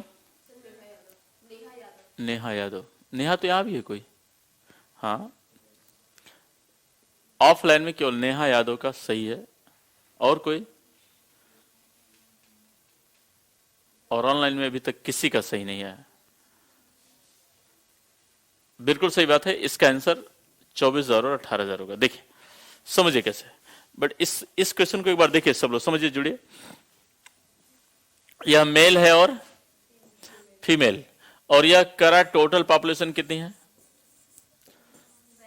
बोलो, टोटल पॉपुलेशन कितनी है? समझना है। यह करा कि पुरुषों की जनसंख्या में 10% की कमी और महिलाओं की जनसंख्या में 20% की वृद्धि होने के बाद, पुरुषों की जनसंख्या में 10% कमी तथा महिलाओं की जनसंख्या में 20% की वृद्धि होने के बाद दोनों की जनसंख्या बराबर हुई है। दोनों की जनसंख्या बराबर हुई है, याद रखिएगा। यहां यह नहीं करा कि दोनों में वृद्धि बराबर हुई है। क्वेश्चन में क्या कर रहा है? हिंदी क्वेश्चन में क्या कर रहा है कि दोनों की जनसंख्या बराबर हुई है, वृद्धि बराबर नहीं कर रहा है, जनसंख्या बराबर हुई। तो इनिशियल हमें तो पता है कि हर चीज इनिशियली कितना होता है? 100। यह भी 100 और यह भी कितना? 100। बोलो हाँ या नहीं? तो यह हो जाएगा 90 और यह हो जाएगा 120, और यह कह रहा अब यह जनसंख्या होगी ना, तो अब दोनों बराबर हो गया, यानी अब इनकी वैल्यू क्या है? सेम है, इनके मान समान है, इनके मान समान है। यहां क्वेश्चन, ये बहुत इंपॉर्टेंट क्वेश्चन कहा जा सकता है। देयर वैल्यूज आर क्लियर, इनके मान क्या हैं? समान है। तो अब जरा देखा जाए कि अगर इनके मान बराबर कैसे करा कि पुरुषों की जनसंख्या में 10% की कमी और महिलाओं की जनसंख्या में 20% की वृद्धि होने के बाद नगर में महिला तथा पुरुषों की जनसंख्या बराबर पाई गई, यानी जनसंख्या बराबर पाई गई, ग्रोथ बराबर नहीं पाई गई। क्या पाई गई? जनसंख्या। तो जनसंख्या इनिशियली तो 100 होगा, 10% कमी यानी 90 और 20% वृद्धि मतलब 120। तो यह बराबर है 3:4। बोलो हाँ या नहीं? एक्चुअल पॉपुलेशन क्या होगी? Actual population 4:3। बोलो हाँ या नहीं? टोटल कितना हो जाएगा? 7 यूनिट। 7 यूनिट की वैल्यू, बहुत अच्छा बेटा, बहुत अच्छा बेटा, बहुत अच्छा। 1 यूनिट की वैल्यू 6,000। क्या बात है, 1 यूनिट की वैल्यू कितनी? 6,000। Is that clear? यहां 6 चौके 24,000, राइट?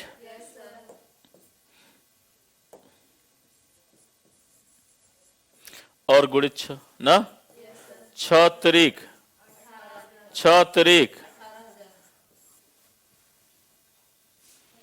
क्लियर हो गया? बोलो हाँ या नहीं। अब सब लोग बताएं, सबको क्लियर हो गया? चले कर सकते हैं, नेक्स्ट लिखे। अब ऐसे क्वेश्चन हो जाएंगे बस। देखिए एक ऐसा है कि और एवरेज परसेंटेज भी पढ़ाना चाहिए, फिर ऐसा कुछ पढ़ाना चाहिए, तब इसमें आपकी एग्जाम का लेवल। देखिए एक बात और समझिए, जैसे अगर मैथमेटिक्स के परसेंटेज की बात करें तो कम से कम अभी 10 तरीके और बचे हैं क्वेश्चन, 10 तरीके के क्वेश्चन और बचे हैं, लेकिन आपको इससे पढ़ने की जरूरत नहीं है।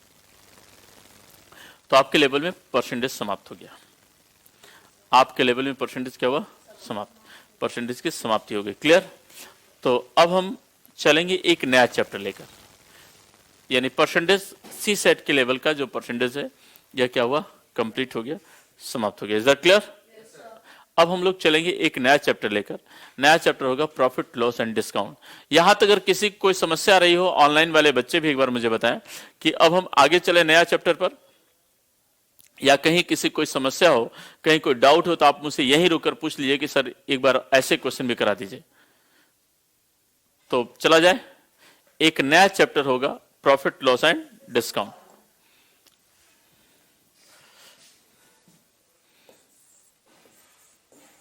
प्रॉफिट लॉस एंड डिस्काउंट, लाभ हानि और छूट। लाभ हानि और छूट, इसे हम डिस्काउंट को बट्टा भी कहते हैं। क्या कहते हैं? बट्टा। प्रॉफिट लॉस एंड डिस्काउंट, लाभ हानि और छूट। क्लियर? तो इसका टर्म लिखेंगे सब लोग, टर्मोलॉजी। फार्मूला नहीं चाहिए ना? देखिए अभी तक जैसे परसेंटेज में कोई फार्मूला मिला, इसी तरह आपके लेवल में कोई किसी भी मेथड से फार्मूला नहीं मिलेगा, बस केवल कॉन्सेप्ट से पढ़ना है। लेकिन इसके लिए देखिए, जैसे किसी भी चीज को ना समझना बहुत जरूरी है, तो इसके कॉन्सेप्ट के लिए इसका टर्म समझना बहुत जरूरी है। तो हम लोग सबसे पहले टर्मोलॉजी लिखेंगे। सबसे पहला लिखना शुरू करिए। सबसे पहले कॉस्ट प्राइस, सबसे पहला क्या?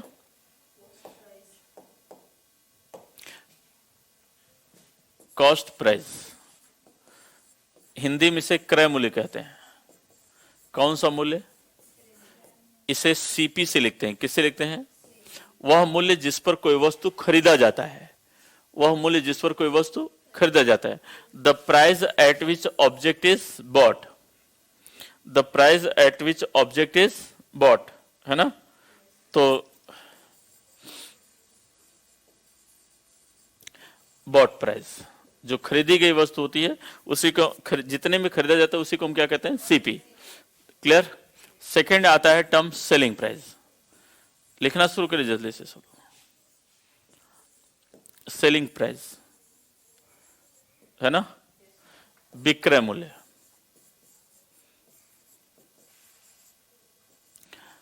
इसे एसपी से लिखते हैं। किससे लिखते हैं? वह मूल्य जिस पर कोई वस्तु बेचा जाता है ना? तो सोल्ड प्राइस, वह मूल्य जिस पर कोई वस्तु बेची जाती है। The price at which object is sold. Is that clear? यह बताइए, तीसरा टर्म आता है प्रॉफिट का। किसका? किसका आता है? लाभ का। लाभ किसे कहते हैं आपको यह बताना है। यह बताइए, लाभ कब होता है? जब खरीदने वाला मूल्य बड़ा हो या बेचने वाला? देखिए एक बात और, जितने भी बच्चे ऑनलाइन हैं ये सब अब जहां बैठे हैं उसी जगह अपने आप बोलेंगे कि कहाँ क्या होता है, ठीक है? और आप लोग भी। तो लाभ कब होता है? जब खरीदने वाला मूल्य बड़ा हो या बेचने वाला? जब हाँ, एसपी मोर देन सीपी, बहुत अच्छा। तो जब बेचने वाला मूल्य क्या हो? बड़ा हो, खरीदने वाला क्या हो? इसका मतलब अगर एसपी बड़ा हो किससे? सीपी से, तो क्या होगा? लाभ। हमने एक पेन को 10 रुपए में खरीदा, कितने में? और 12 में बेचा, तो कितने का लाभ हुआ? 2। पता कैसे चला कि 12 में 10 घटा दिया? हमने एक पेन 15 में खरीदा और 18 में बेचा, तो लाभ कितने का हुआ? 3 रुपए का। पता कैसे चला? 18 में हमने 15 घटा दिया। Is that clear? तो जो लाभ निकाला जाता है वह एसपी माइनस सीपी। बोलो हाँ या नहीं? क्लियर? नेक्स्ट टर्म आता है लॉस का। किसका आता है? लॉस का, हानि का। चौथा टर्म आता है। अब आप मुझे बताइए, जो लॉस है, जो हानि है, इसे एल से लिखते हैं। हानि कब होती है? जब खरीदने वाला मूल्य बड़ा हो या बेचने वाला? बोलो, खरीदने वाला बड़ा हो और बेचने वाला छोटा। बहुत अच्छा। CP is greater than SP. बोलो हाँ या नहीं? हमने एक पेन को 10 रुपए, हमने एक पेन को 15 में खरीदा। कितने में खरीदा? और बेच दिया 10 रुपए में। कितने में बेचा? तो कितनी की हानि हुई? 5। कैसे कि हमने खरीदा कितने में था? 15 में, और बेचा कितने में? 10 में। इसका मतलब खरीदने वाले में बेचने वाला घटाना पड़ेगा। हाँ या नहीं? CP minus SP. बोलो हाँ या नहीं? कोई डाउट? क्लियर? यहां तक बात क्लियर हो गई? अब आप मुझे बताइए कि जैसे मान लिया जाए कि एक पेन को मैंने, सब लोग समझेगा, एक पेन को मैंने 15 रुपए में खरीदा। कितने में खरीदा? और 14 रुपए में बेचा। कितने बेचा? तो मुझे लाभ होगा कि हानि? कितने रुपए की? तो हानि के लिए अगर इसका मतलब 1 रुपए, बेचा कितने में? 14 रुपए में। तो अगर 14 रुपए में 1 रुपए जोड़ दे तो मेरा सीपी आ जाएगा। इसका मतलब यह है कि जब हानि हो तो क्रय मूल्य निकालने के लिए विक्रय मूल्य में हानि जोड़ना पड़ेगा। क्या होगा? तो एक बात समझना है कि सीपी बराबर एसपी। अगर लॉस हो रहा है तो एसपी के साथ लॉस जुड़ेगा। अरे बोले यार, एसपी के साथ लॉस। और अगर प्रॉफिट हो रहा है तो एसपी के साथ प्रॉफिट क्या होगा? माइनस होगा, तब सीपी आएगा। यही है ना? छापी सर, छापे छापे छापे, छाप लिया। चले आगे बढ़ते हैं। अब एक बात समझिए, छाप लिया? जैसे मैंने आपसे एक बात बताई, इस बात को खूब अच्छे से समझना है कि हमने आपसे कहा कि 4/8 लिखा, 4/7 लिखा है। 4/, खूब अच्छे से समझना है। देखिए आज बहुत भारी बात बता रहा हूं, आज नहीं, कल नहीं बताऊंगा। कल सीधे प्रॉफिट और डिस्काउंट समाप्त कर देंगे। अब बहुत जल्दी जल्दी चैप्टर समाप्त होंगे। रीजन, क्योंकि इसका मतलब अगर परसेंटेज आपने पढ़ लिया तो समझिए सब कुछ पढ़ लिया है ना। इसीलिए 10 घंटे पढ़ाया। कितना घंटे? 10 घंटे। इसलिए खूब मजबूत हो जाएगी। तो आपको पता है कि हम इसे अंश कहते हैं ना? न्यूमरेटर कहते हैं, डिनोमिनेटर? यह डिनोमिनेटर है, हर है। हाँ हर है, गलत बोल रहा था मैं। इसे हम कहते हैं न्यूमरेटर। क्या कहते हैं? अंश। अंश हमेशा ऊपर वाला होता है। कौन सा होता है? ऊपर वाला। और इसे क्या कहते हैं? डिनोमिनेटर कहते हैं। इसे क्या कहते हैं? हर। इसे एक नए नाम से जानते हैं, आधार। मैंने कहा जब भी कभी बेस की बात आए, आधार की बात आए, तो आपको समझ जाना है कि हम भिन्न के नीचे वाले की बात कर रहे हैं, हर की बात कर रहे हैं। हाँ या नहीं? क्लियर हो गई बात? इसे आधार कहते हैं। और एक बात और बताया था कि अगर कहीं भिन्न दिखे और उसे परसेंट में बदलना है तो क्या करते हैं?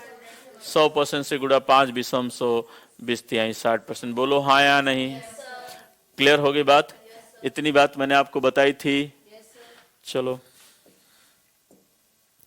हाँ, अब हम बात करते हैं, एक बात समझ, सब लोग नोट लिखेंगे। इसके पहले हमने नोट लिखा था ना? कौन सा नोट था? नोट फर्स्ट था। नोट फर्स्ट था। अब लिखेंगे note second, right? Note second. यह बताइए, लिखना नहीं है, पहले समझना है सब लोग। हर चीज अपने आप पे कितना परसेंट? तो क्रय मूल्य हमेशा कितना परसेंट? 100%। तो नोट सेकंड में रट जाना है कि ऑलवेज जो सीपी होता है वह कितना परसेंट? रट जाना है। क्या करना है? रट जाना है कि सीपी हमेशा कितना परसेंट? 100%। क्लियर हो गया? अब एक बार यह समझना है, जैसे सब लोग जुड़ेंगे और समझेंगे। नोट थर्ड, मैं आपसे कहूंगा कि यह पेन है, यह क्या है? इसे हमने 15 में खरीदा। कितने में खरीदा? 18 में बेचा। ऑनलाइन वाले भी लिख कर जवाब देंगे जल्दी जल्दी, और आप लोग है ना। 15 में खरीदा, 18 में बेचा। लाभ बताओ? 3 रुपए का। कितने का? हमने इसे 25 में खरीदा। कितने में खरीदा? 25 में हमने खरीदा और बेचा इसे 20 रुपए में।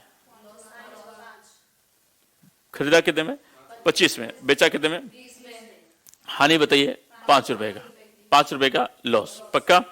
अब मैं जो आपसे पूछ रहा हूं यह बताइए कि हमने इसे कितने में खरीदा या नहीं पता, कितने रुपए में खरीदा या नहीं पता, नहीं बता रहा हूं, लेकिन हमने इसे बेचा है 30 रुपए में। कितने में? तो बताइए कितने रुपए का लाभ हुआ या हानि हुई। तो आप कहेंगे कि सर जब आपने खरीदने वाला मूल्य नहीं बताया है और केवल बेचने वाला मूल्य बताया है कि 30 रुपए में आपने बेचा है, तो हम यह नहीं बता सकते कि कितने रुपए का लाभ हो गया, हाँ या नहीं? क्लियर? यानी लाभ और हानि की गणना हम केवल तब कर सकते हैं कि जब हमें सीपी पता हो। क्या पता हो? यानी बिना सीपी के हम लाभ और हानि की गणना तो कर ही नहीं सकते। क्लियर? यानी हम एक नोट पर आ गए कि प्रॉफिट और लॉस की गणना लाभ और हानि की, लाभ या हानि की गणना सदैव न क्रय मूल्य के आधार पर करते हैं।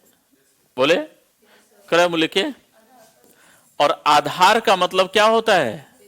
बहुत अच्छा, आधार पर करते हैं, राइट? इंग्लिश में लिखेगा कि प्रॉफिट और loss is always calculated on the basis of cost price, on the basis of cost price. इसका मतलब हमेशा जो लाभ और हानि की गणना है किसके आधार पर? क्रय मूल्य के आधार पर करते हैं। किसके आधार पर करते हैं? क्रय मूल्य के। क्लियर? बोलो, बिना क्रय मूल्य के हम लाभ और हानि की गणना नहीं कर सकते। Is that clear? चले आगे बढ़ते हैं, समझिए। अब जैसे मैं आपसे कहूं, इस बात को रट जाना ना कि प्रॉफिट और loss is always calculated on the basis of cost price. अब मैं आपसे कहूंगा, समझना, लिखना नहीं, ऐसे बच्चों वाले क्वेश्चन, कि मैं आपसे कहूंगा सीपी है 800 रुपया। कितना रुपया? बोलो हाँ या नहीं? एसपी है 896 रुपया। 800, तो प्रॉफिट परसेंट बताना है। तो तुरंत आपके एक सर खरीदा कितने में गया? जल्दी बोलो, खरीदा कितने में गया? बेचा कितने में गया? 896 में। क्या हो गया प्रॉफिट? कितने का? किस आधार पर? और गुणित कितना? बहुत अच्छा, 12%। छपे छपे फटाफट। बहुत अच्छा, पहला क्वेश्चन आ गया, बहुत अच्छा। हाँ, दूसरा क्वेश्चन, सीपी हमारा 600 रुपया है। कितना रुपया है? 600 रुपया है। और एसपी हमारा 510 है। तो लॉस हो गया, लॉस परसेंट बताना है। लॉस परसेंट बताओ। तो लॉस कितने का हुआ? 600 में खरीदा, 510 में बेचा, तो लॉस कितने का हुआ? कितने का? 90 का। किस आधार पर? कितना? और गुणित कितना? कितना परसेंट? 15%। कितना परसेंट? हाँ या नहीं? लॉस हमारा 15%। क्लियर हो गया? क्लियर? अब एक बात समझिए कि सीपी हमारा कितना परसेंट होता है? 100%। बोलो, अगर कोई वस्तु 10% के लाभ पर बेची जाए तो 110% में बेची जाएगी। 20% के लाभ पर बेचा जाए तो 30, तो 40, तो 50, तो 100% लाभ तो 200, 150% लाभ तो 250% में। बात समझ में आ रही है? अगर 10% के हानि पर बेची जाए तो कितने परसेंट में? 20% के हानि पर बेची जाए तो 30, तो समझ में आ रही बात? अब जरा देखें, एक क्वेश्चन लिखे। हो गया, अब तो आप लोग एक्सपर्ट हो रहे हैं इसका अंदर, है ना? हो गया, लिखो, बहुत अच्छा। हाँ लिखो, बहुत बदमाश हैं आप लोग। छत्र छाया है, लिखे। क्या लिखा? एक दुकानदार एक वस्तु को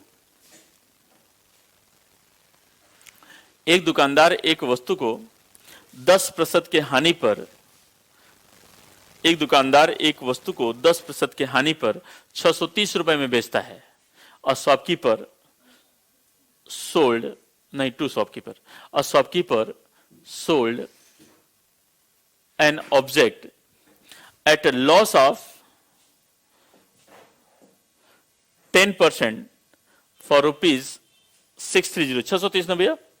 630।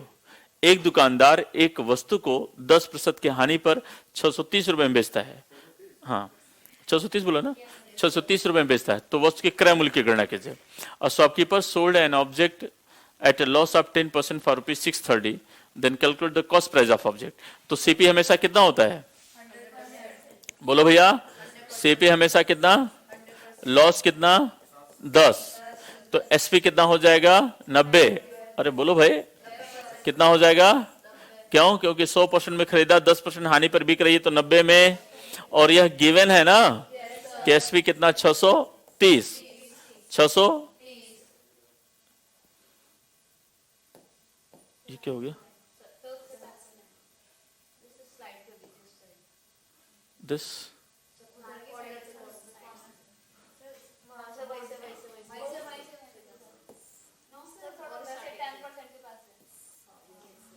अच्छा,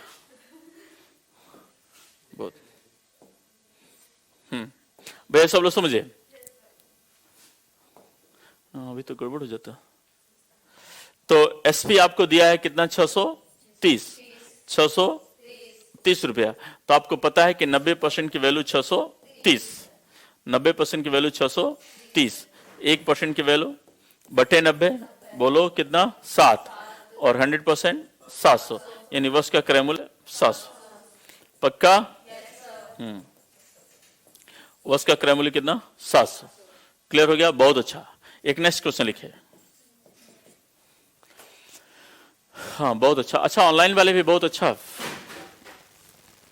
लिखिएगा, कोई दिक्कत नहीं ना? एक दुकानदार एक वस्तु को 20% के, एक दुकानदार एक वस्तु को 20% के हानि पर, 20% के लाभ पर, एक दुकानदार एक वस्तु को 20% के लाभ पर 960 रुपए में बेचता है। अ shopkeeper sold an object for ₹960। A shopkeeper sold an object for rupees कितना? 960 एट अ प्रॉफिट ऑफ 20%। एक दुकानदार एक वस्तु को 20% के लाभ पर 960 रुपए में बेचता है, तो वस्तु के क्रय मूल्य की गणना कीजिए। Then calculate the cost price of object. बहुत अच्छा। तो सिंपल बात है, आप लोग कर लेंगे। तो वस्तु के क्रय मूल्य की गणना करनी है। तो यह बताइए जो 960 है यह कितने % के बराबर है? ये जो 960 है कितने % बराबर? 120। क्योंकि लाभ कितना है? 20%। लाभ कितना है? 20। इसका मतलब सेलिंग प्राइस कितना हो जाएगा? 120। और 120% की वैल्यू 960। 1% 8 और 100% 800। बहुत अच्छा लगा। सबसे पहले अमित मिश्रा, फिर निशु, और अभी तक किसी का आंसर नहीं आया। सबका 800 आ गया। कर सकते हैं, है ना? यानी छोटे छोटे क्वेश्चन हम लोग कर लेंगे। कल हम लोग प्रॉफिट लॉस एंड डिस्काउंट पढ़ेंगे। कल से, कल हमारी क्लास है ना, तो कल हम लोग प्रॉफिट और डिस्काउंट पर। देखिए एक चीज और समझिए, जैसे अभी तक हमने परसेंटेज पढ़ाया, परसेंटेज को बहुत समय 10 घंटे पढ़ाया, है ना? मतलब 1 घंटे मान ली कम, 8 साढ़े 8 9 घंटे पढ़ाया, 9 घंटे चला कम से कम। तो 9 से 10 घंटे जो परसेंटेज चला, केवल और केवल इसलिए चला क्योंकि बेस मजबूत हो गया। उम्मीद करता हूँ आप लोगों का बेस मजबूत हो गया होगा। ऑनलाइन ऑफलाइन जितने भी बच्चे हैं सबका बेस मजबूत हो गया। अब बेस मजबूत हो गया तो समझिए मैथमेटिक्स में अब कुछ नहीं रखा है। पूरी की पूरी मैथमेटिक्स अब 10 से 15-20 घंटे में समाप्त हो सकती है, लेकिन इतना जल्दी नहीं करेंगे, है ना? तो बेस कंप्लीट हो गया, बेस तैयार हो गया। अब हम लोग कल से केवल और केवल एप्लीकेशन करेंगे। क्या करेंगे?